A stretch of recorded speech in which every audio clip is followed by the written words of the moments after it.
আগামী 12 ফেব্রুয়ারি জাতীয় সংসদ নির্বাচনে ধানের শীষ প্রতীকে ভোট দেওয়ার সাথে সংস্কারের পক্ষে গণভোটে হাতে রায় দেওয়ার জন্য আহ্বান জানিয়েছেন বিএনপি চেয়ারম্যান তারেক রহমান।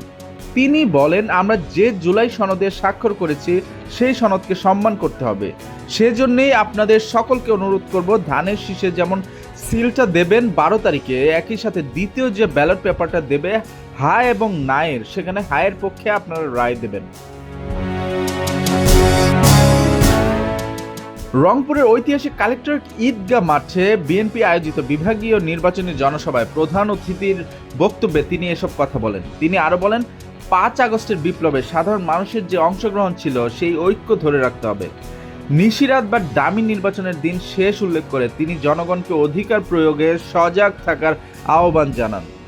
রংপুরে উন্নয়ন পরিকল্পনা তুলে ধরে বিএনপি চেয়ারম্যান বলেন, রংপুরকে অনেকে গরিব অঞ্চল বললেও এটি আসলে অত্যন্ত সম্ভাবনাময় এলাকা। আমাদের লক্ষ্য রংপুরকে ঢেলে সাজানো। এখানে কৃষিজাত পণ্যের শিল্প কারখানা গড়ে তোলা হবে এবং ব্যবসায়ীদের বিশেষ সুবিধা দেওয়া হবে যাতে ব্যাপক কর্মসংস্থান সৃষ্টি হয়। এছাড়া স্থানীয় আইটি প্রতিষ্ঠানগুলোকে নির্দিষ্ট মেয়াদে কর ছাড় দেওয়ার পরিকল্পনা রয়েছে আমাদের। কৃষক ও নারীদের কল্যাণে দলের ভবিষ্যৎ পরিকল্পনার কথা জানিয়ে তারেক রহমান বলেন, বিএনপি ক্ষমতায় গেলে কৃষকদের 10,000 টাকা পর্যন্ত ঋণ মওকুফ করা হবে এবং তাদের হাতে কৃষি কার্ড পৌঁছে দেওয়া হবে।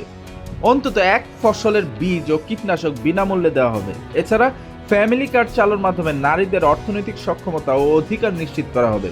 এ সময় তিনি তিস্তা মহাপরিকল্পনা বাস্তবায়ন সহ খাল খনন প্রকল্পের কথাও উল্লেখ করেন। জামায়াতে ইসলামীকে ইঙ্গিত করে তারেক রহমান বলেন, একটি দল আমাদের সঙ্গে 5 বছর যখন সরকারে ছিল, তাদের মন্ত্রী ছিল, তখন আমরা ভালো হলেও এখন আমরা তাদের কাছে নাকি খারাপ। আমার প্রশ্ন হচ্ছে, আমরা খারাপ হলে তারা কেন 5 বছর সঙ্গে ছিল? সেখানে উপজেলার মদনখালী ইউনিয়নের বাবনপুরে দলীয় নেতাদের সঙ্গে নিয়ে শহীদ আবু সাঈদের কবর জিয়ারত করেন তারেক রহমান। কবর জিয়ারত শেষে শহীদ আবু সাঈদের পরিবারের সদস্যদের সঙ্গে কথা বলেন বিএনপি চেয়ারম্যান। তিনি শহীদ আবু সাঈদের ত্যাগ ও সাহসের প্রতি শ্রদ্ধা জানিয়ে শোক সন্তপ্ত পরিবারের প্রতি সমবেদনা জানান এবং তাদের সার্বিক খোঁজ খবর নেন। এ সময় শহীদ আবু সাঈদের বাবা মকবুল হোসেন সহ পরিবারের সদস্যদের সান্ত্বনা দেন তিনি।